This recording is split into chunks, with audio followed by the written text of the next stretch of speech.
This is a familiar sight for all of us. Traffic jams, lines, crowds. When we encounter these things, we often feel frustrated or impatient. Those thoughts are common, but actually they are entirely optional. You don't have to be upset by a situation like this.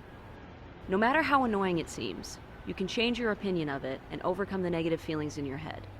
This way of thinking is one of the key elements in an ancient philosophy known as Stoicism.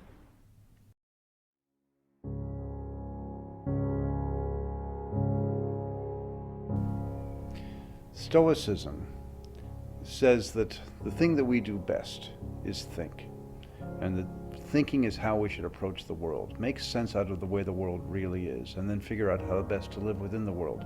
But it takes the big picture. It's not about how do I live day to day or minute by minute, but how we're really part of a grand arc of time.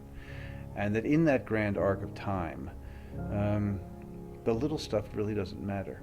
In a way, it's a philosophy to make us saints. It's not a philosophy for the ordinary man. It's a philosophy designed to make the ordinary man become better. One of the most important ideas in Stoicism is that we are all connected to nature, and nature is driven not by a god or celestial power, but by reason. And since everything has reason, then the universe must have a plan.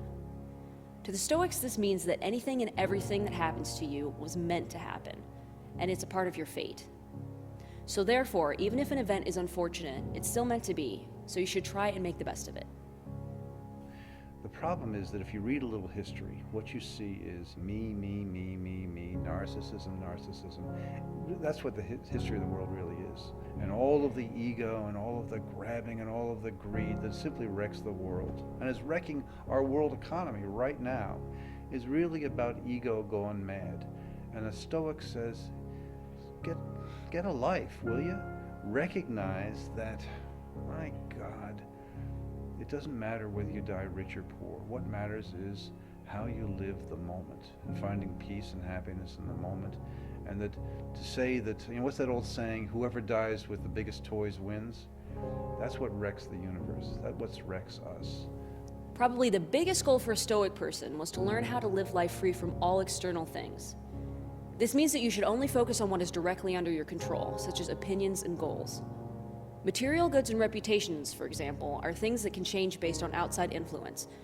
And so if we let ourselves constantly worry about things like that, we'll become miserable for no good reason. It's like the traffic jam from before.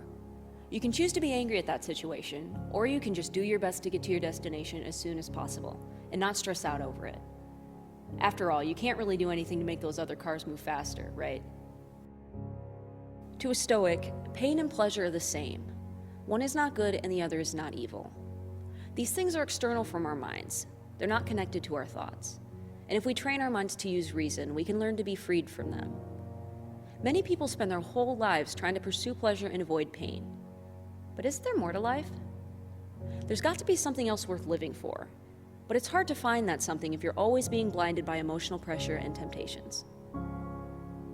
I mean, think about it. Do you really need that piece of cake there? It's a pleasurable thing, but maybe it would be better in the long run if you said no.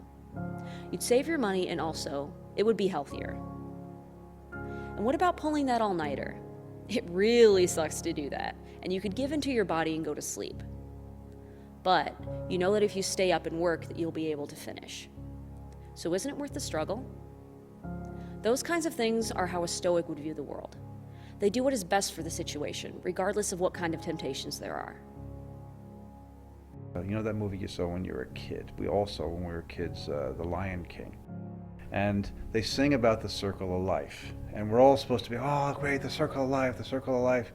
But what that means is you live and you die, and since you're there for the ride, there's not much you can do about it. You might as well get the big perspective on things and enjoy the ride, whether it hurts or not. Whether it's joyful or not doesn't really matter. So that there's not that much difference whether you're the lion eating the antelope for dinner or whether you're the antelope being eaten for dinner. It doesn't really matter, because in the end we're all part of the same flow.